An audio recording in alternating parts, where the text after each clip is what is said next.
नमस्कार दोस्तों, स्वागत है आप सभी का मेरे YouTube चैनल माइकी मिन में। तो दोस्तों, इस वीडियो में हम इग्नू का कोर्स BLIS को डिस्कस कर रहे थे। हमने ऑलमोस्ट सब कवर करवा दिया है और आपका जो कल BLIS 225 का एग्ज़ाम है उससे रिलेटेड ये हम इम्पॉर्टेंट लेक्चर लेके आए हैं। हमने पूरा बुक गो थ्रू किया है और जो भी हमें इम्पॉर्टेंट लगा वो सब आपके लिए लेके आए हैं।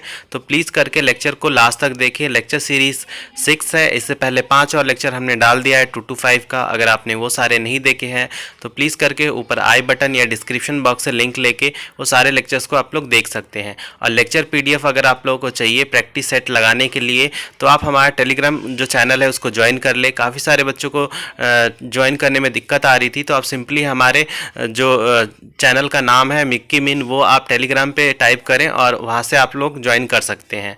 तो चलिए फिर आज का लेक्चर को हम लोग शुरू करते हैं।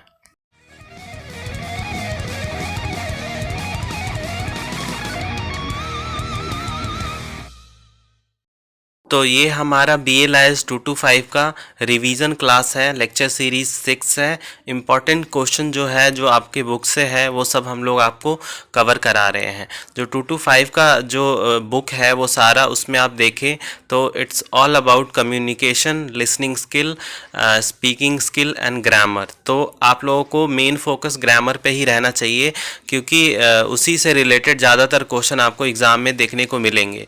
बुक में ऐसा कुछ है नहीं जिसको वो लोग आपको उसमें दें, तो इसीलिए हम आपका ग्रामर का हमने ऑलरेडी बहुत सारा कवर करवा दिया है। और इस लेक्चर में हम आप लोगों को मॉडल्स करवाएंगे।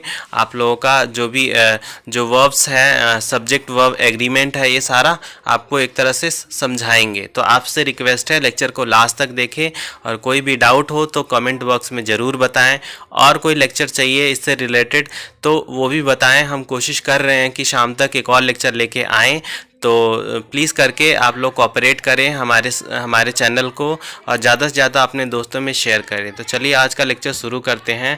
पहला अगर हम देखें पूरा बुक को हमने स्क्रूटनिंग किया तो ऐसा कुछ खास नहीं दिखा, बट हाँ जो दिखा है हम वो पॉसिबल बुक से भी लेके आए हैं कि एटलीस्ट आप लोगों को मतलब कहीं से भी एक मतलब लूप होल ना छोड़े कि उससे कहीं आ जाए तो फिर आप लोग वहाँ पे ब्लैंक हो जाए। तो इसीलिए तो पहला इसमें हमें जो इम्पोर्टेंट लगा वो हमें स्टाइल ऑफ कम्युनिकेशन लगा।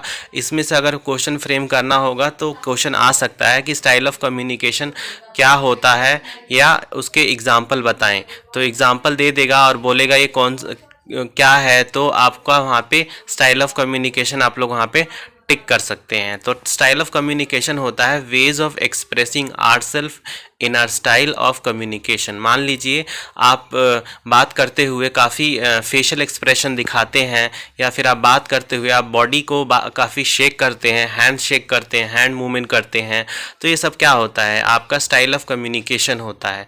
तो यहाँ पे एग्जांपल के तौर पे देखें तो facial expression, body gesture, posture, eyes movement, ये सारा हमारा स्टाइल ऑफ कम्युनिकेशन में आता है। तो ये एक बहुत इंपॉर्टेंट हमें लगा तो इसीलिए ये लेके आए हैं।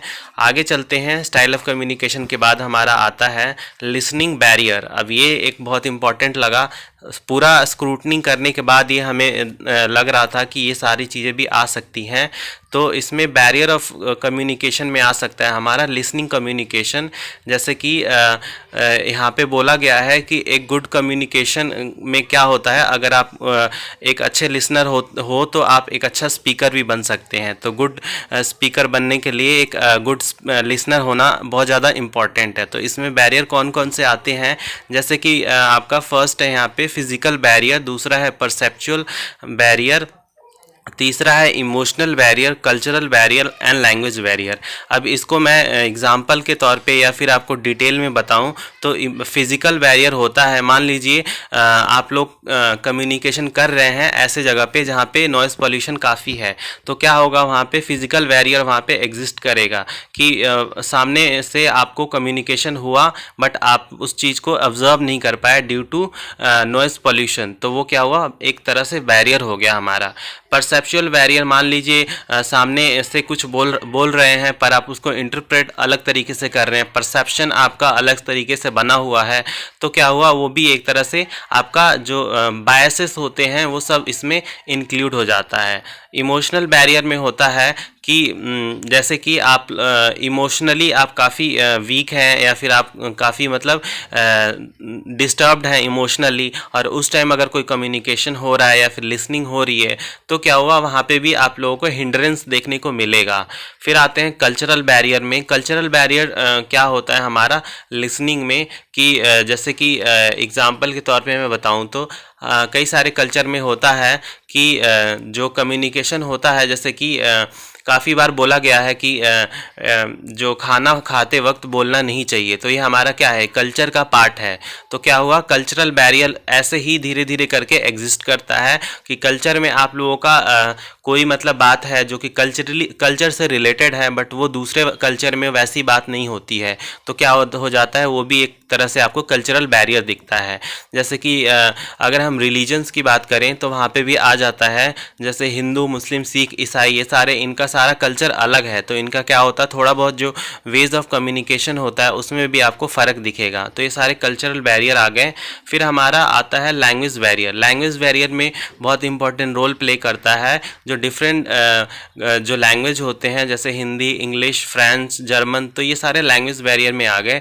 मान लीजिए आप कहीं ऐसे जगह में जाते हैं जहाँ पे आपको इंग्लिश नहीं आती और आप हिंदी के स्टूडेंट हैं, तो वहाँ पे क्या आपको दिक्कत आ सकती है, जैसे कि आप वहाँ पे इंग्लिश नहीं बोल पा रहे हैं, आप हिंदी समझते हैं और सामने आपको इंग्लिश में आपको क्वेश्चन पूछा जा रहा है या आंसर वहाँ से आपसे एक्सपेक्ट किया जा रहा है, तो आपने जब तक उसको समझा नहीं तो फिर आप उसको रिस्पॉन्ड नहीं कर सकते। तो इसीलिए लैंग्वेज बैरियर भी बहुत इंपॉर्टेंट रोल प्ले करता है। देखिए, ये अगर नहीं भी आया तो एक आपके पर्सनालिटी डेवलपमेंट में या आपका जो इंग्लिश जो लैंग्वेज है उसमें एक क्या होगा, आपका एक एनहेंस करेगा, थोड़ा सा एडअप करेगा। तो इस तरीके से ना देखें कि हाँ मतलब नहीं आया, बट इंग्लिश देखिए बहुत इंपॉर्टेंट है डे टू डे लाइफ में अगर हम देखें तो इसीलिए इंग्लिश तो आना ही चाहिए। और आपने देखा होगा कि जो ये वाला पेपर होगा ये भी इंग्लिश में ही होगा, तो और किस स्टाइल का क्वेश्चन आएगा ये अभी श्योर नहीं है, क्योंकि इंग्लिश कम्युनिकेशन का जो आप बुक उठा के देखते होंगे तो उसमें ऐसा कुछ भी नहीं दिख रहा जिसमें से वो लोग थेरेटिकल क्वेश्चन में से वो एमसीक्यू बना सकते हैं। तो इसीलिए जो ग्रामर पोर्शन है, जो अनसीन पैसेजेस हैं, इस पे उनका ज़्यादा फोकस रहेगा जहाँ तक हमें लगता है। बाकी और कुछ उनके पास है नहीं, आप बुक में भी देखें ज़्यादातर ग्रामर ही भरा हुआ है। तो थर्ड क्वेश्चन है हमारा ग्रामर, जिसमें हमारा टेंसेस आ जाते हैं। टेंसेस में आपको present tense, past tense and future tense देखने को मिलेगा।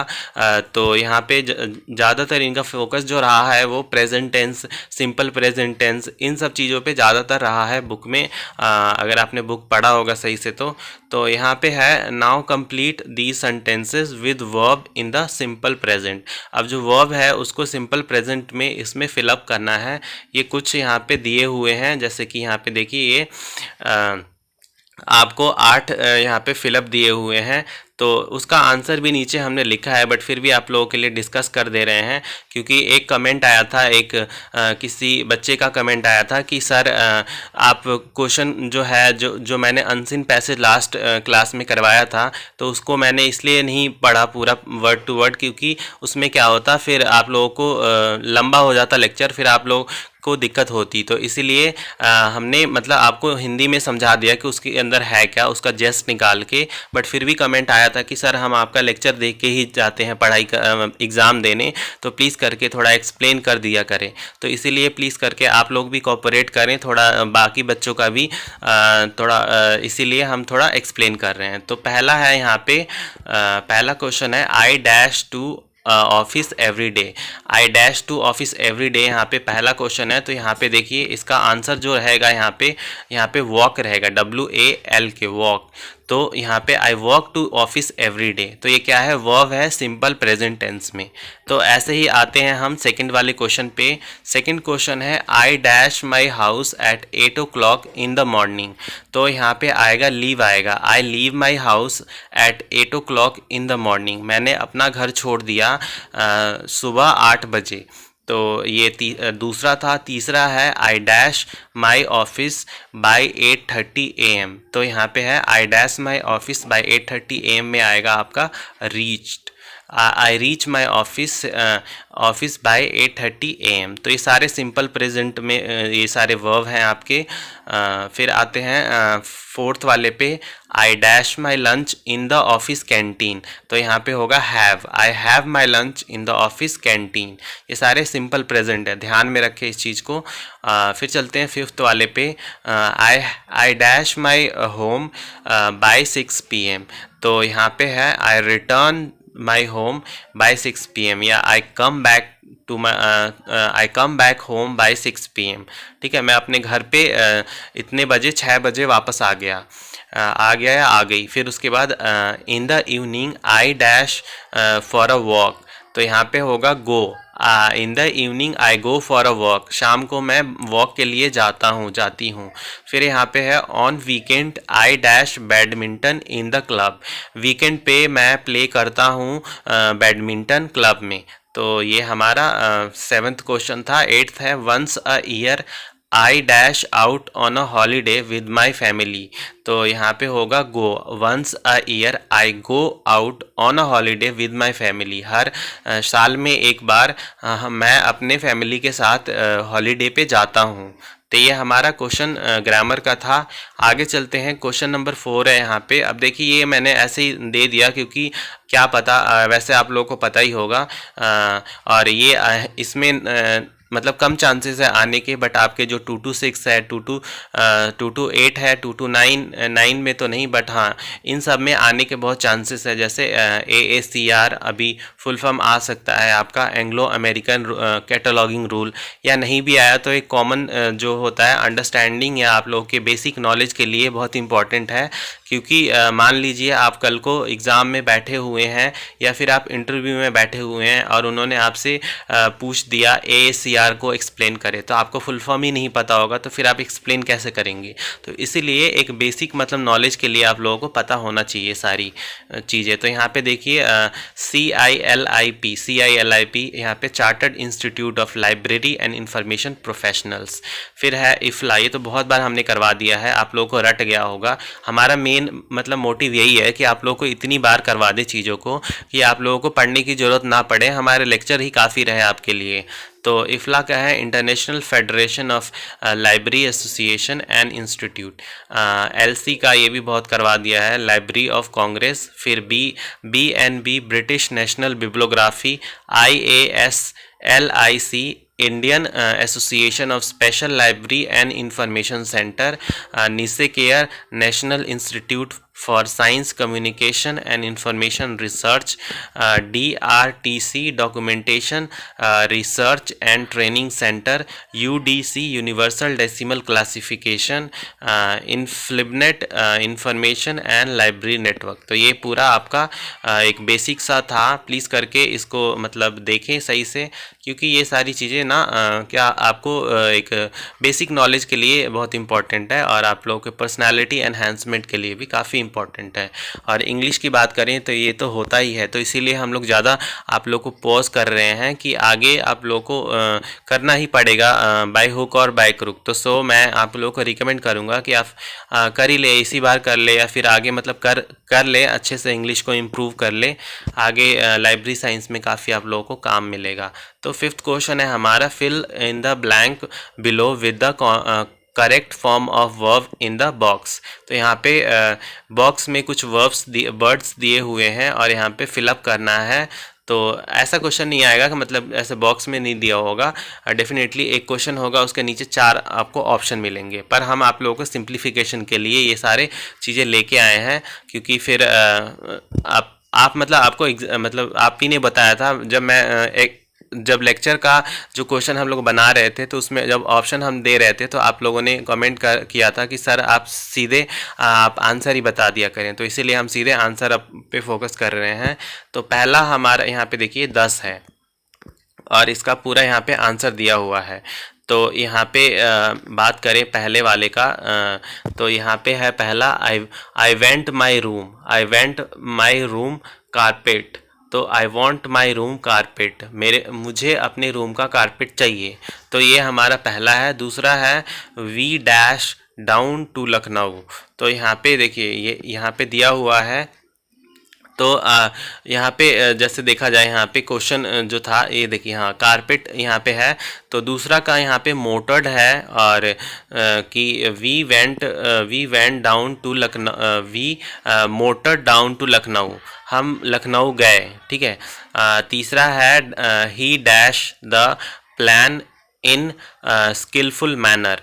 तो he dash the plan in skilful manner, अगर यहाँ से हम बात करें आप लोगों को, तो यहाँ पे आप क्या यहाँ पे पुट कर सकते हैं, जैसे कि मान लीजिए यहाँ पे मैं दिखा रहा हूँ आपको, ये देखिए प्लांट डैश इन स्प्रिंग।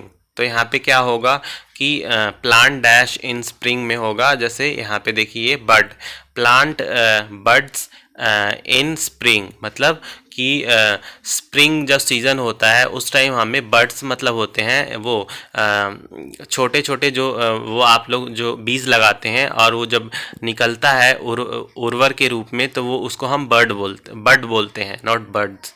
तो यहाँ पे ये होगा। तो यहाँ पे सेकंड हमने कर लिया था। तीसरा है पायलटेड, पिलोटेड, सॉरी। तो यहाँ पे तीसरा भी हमारा हो गया, plant in a skilful manner, he piloted the plant in a skilful manner, who will the team. अब यहाँ पे हमारा फोर्थ है हु विल द टीम। तो यहाँ पे देखिए क्या आंसर आपका है, जैसे कि कैप्टन, ठीक है। तो यहाँ पे आंसर जो होगा आपका फोर्थ का, who will captain the team. तो यहाँ पे फोर्थ का ये आपका करेक्ट ऑप्शन है। फिर है हमारा फिफ्थ है, we dash up for cricket, for sorry tickets, we dash up for a tickets. तो यहाँ पे देखिए रैंडम्स वर्ड्स यहाँ पे दिए हुए हैं, स्क्वेरल्ड, क्वेरल्ड फॉर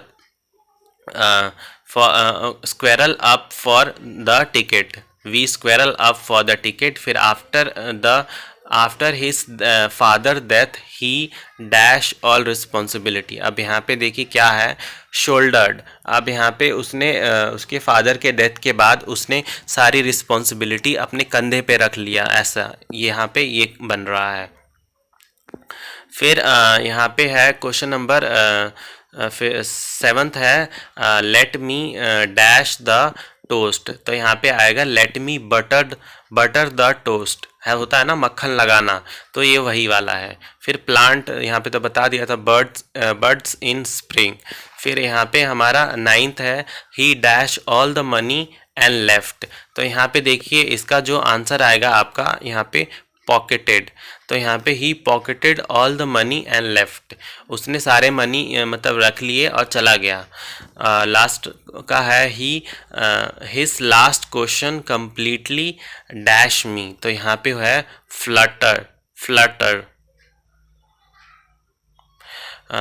तो यहाँ पे होगा his last question completely floored me, sorry यहाँ पे ये होगा। तो ये देखिए आप लोगों का ये पूरा कंप्लीट हो गया। ऐसे करके क्वेश्चन आएगा और आप लोगों को वहाँ से वर्ड्स को चूज़ करने पड़ेंगे। तो ये सब कैसे पॉसिबल होगा, जैसे आप लोग अब अगर आप लोगों को ग्रामर का थोड़ा नॉलेज है तभी आप सही से कर पाएंगे। तो थोड़ा मुश्किल है, पेपर मुश्किल होने वाला है। 6th क्वेश्चन है, what can be the full form of CV। ये भी आप लोगों को पता होगा, बट हमें लगा इसीलिए हम लोग लेके आए कॉमन मतलब चीज़ के लिए। और CV that is curriculum Vita, उसको हम रिज्यूमे भी बोलते हैं, ठीक है। आप लोग को ये 6th क्वेश्चन था। 7th क्वेश्चन है हमारा, एक ग्रामर से ही है, सब्जेक्ट वर्ब एग्रीमेंट का क्वेश्चन है। तो इसमें क्या होता है, जैसे कि first person, second person and third person, आपने इसके बारे में पढ़ा होगा। तो फर्स्ट पर्सन होता है जैसे आई, सेकंड पर्सन होता है यू एंड थर्ड पर्सन आपका होता है दे। तो यहाँ पे हमने कुछ आपके लिए कुछ लेके आए हैं, जैसे कि फर्स्ट पर्सन अगर हम सिंगुलर की बात करें और एग्जांपल के तौर पे आई वर्क, मैंने काम किया। दूसरा अगर सेकंड पर्सन की बात करें तो यहाँ पे रहेगा सिंगुलर में यू वर्क, तुमने काम किया। थर्ड है थर्ड पर्सन सिंगुलर में ही शी इट वर्क। तो ये सारा थर्ड पर्सन आ गया हमारा, और दे भी आएगा यहाँ पे।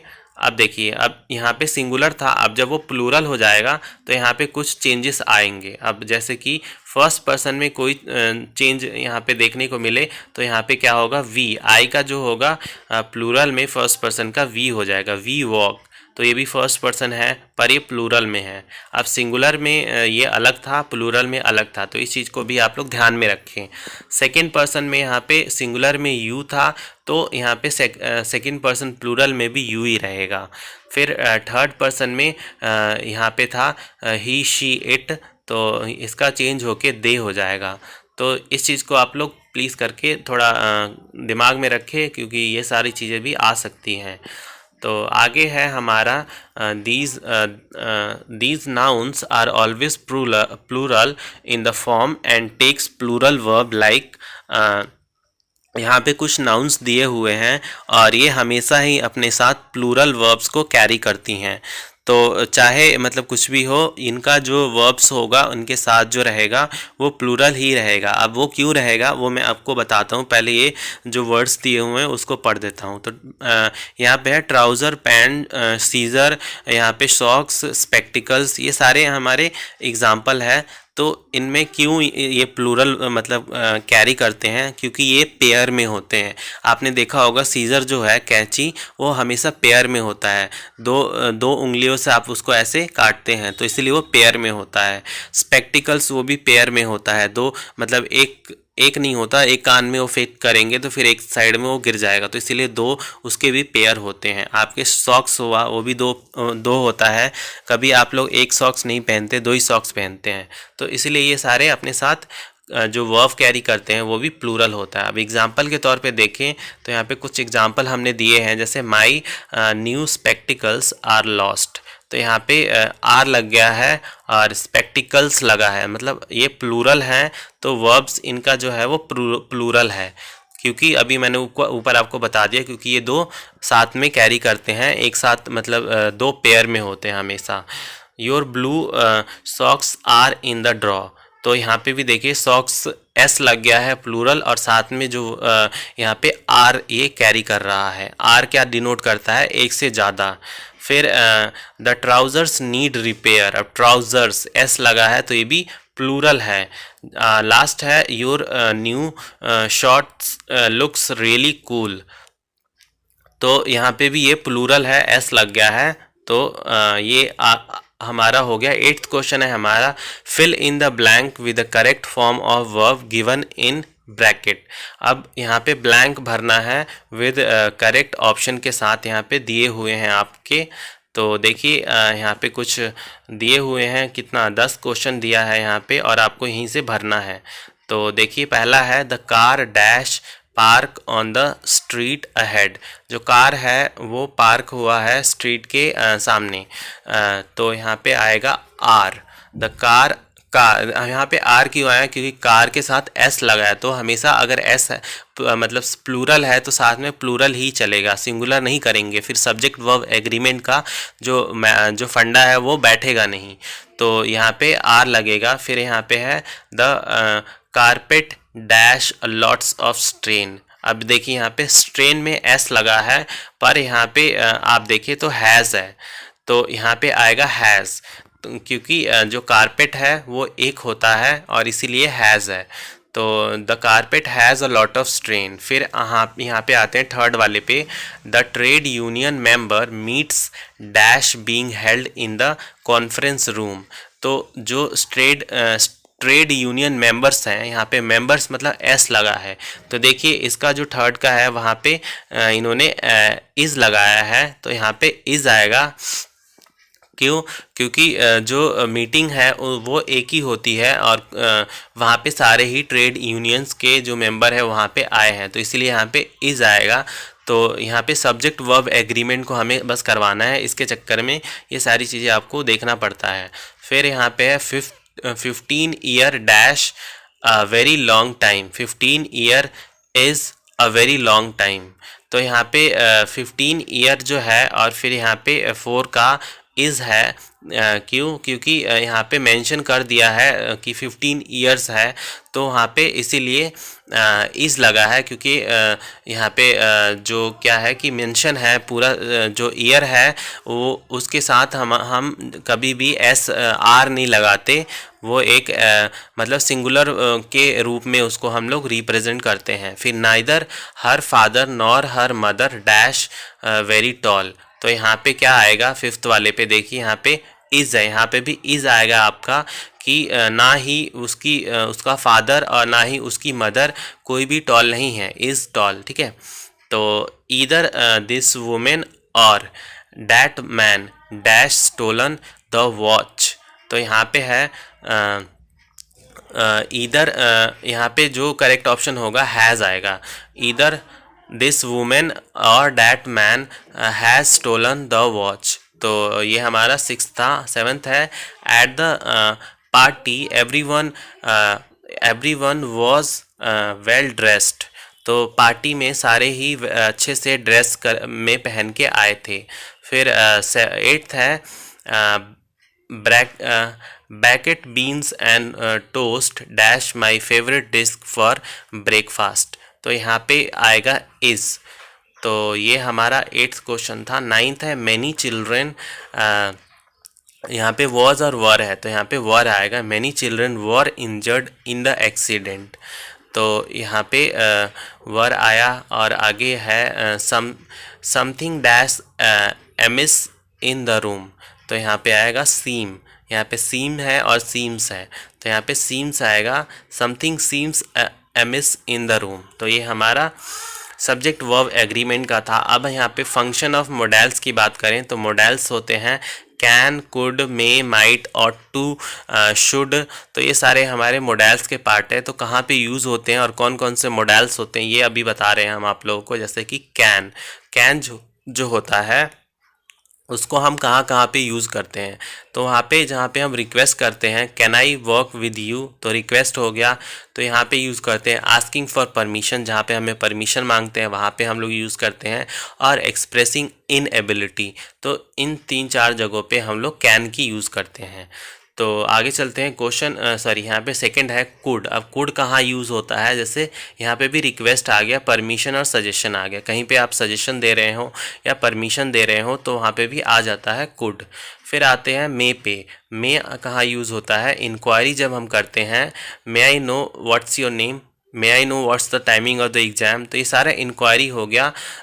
एक्सप्रेसिंग पॉसिबिलिटी, या फिर हम पॉसिबिलिटी लगाते हैं, या फिर offering help, may I help you. तो यहाँ पे भी ये सारा जगह पे हम मे यूज़ करते हैं। फिर माइट की बात करें तो माइट जो होता है फ्यूचर पॉसिबिलिटी को दर्शाता है।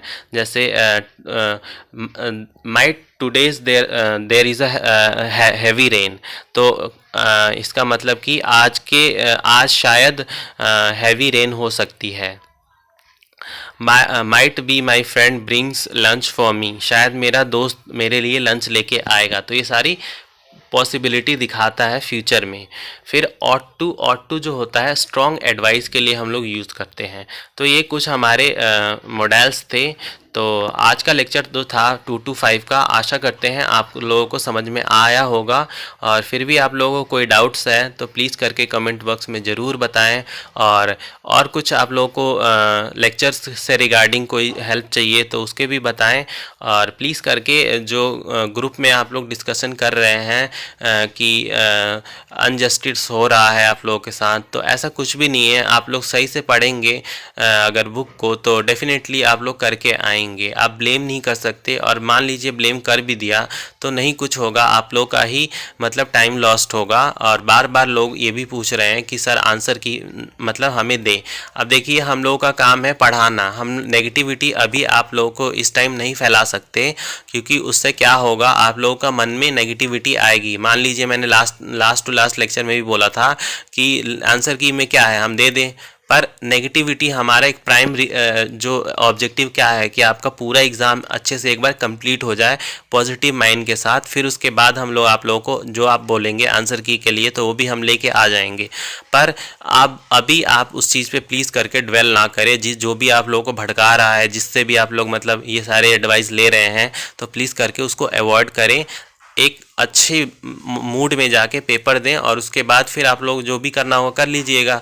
एक बार मान लीजिए आपने जो ऑप्शन टिक कर दिया है वो चेंज भी नहीं होने का, तो फिर उसमें दिमाग अपना खर्च करने से कुछ नहीं होगा। तो इसीलिए आप लोगों को बार बार हम लोग सजेस्ट कर रहे हैं कि कि हम आप लोगों को ज़रूर करवाएंगे, आप लोग जो भी टेंशन ना लें। पर थोड़ा आप ये भी देखें कि आप लोग के भविष्य के लिए ही बता रहे हैं। एक पेपर ख़राब चला गया तो पूरा ही मतलब मन में हमारे वो इफ़ेक्ट डालता रहता है। तो इसीलिए थोड़ा सा आप अपने लेवल पे भी मैच्योर बने और बाकी सारी चीज़ों से डिस्ट्रैक्शन ना हो, पढ़ाई पे ज़्यादातर ध्यान दें। तो चलिए, आशा करते हैं आप लोगों को आज का लेक्चर अच्छा लगा होगा। अगर फिर भी कोई डाउट हो तो कमेंट बॉक्स में ज़रूर बताएं। तो मिलते हैं आप सभी से नेक्स्ट वीडियो में, तब तक के लिए धन्यवाद।